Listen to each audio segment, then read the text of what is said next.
In this video, I will show you how to manage privacy permissions in Apple Health. First, open the Apple Health app on your iPhone.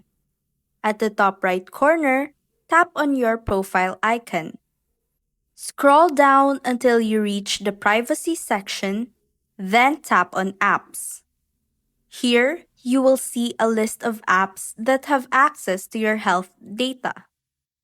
Tap on any app, like Health, to view and manage the specific activity or data it can access. Next, go back to your profile and check out the sections for research studies and devices. This allows you to manage which studies can use your data and which connected devices are sharing information with Apple Health. And that's how to manage privacy permissions in Apple Health.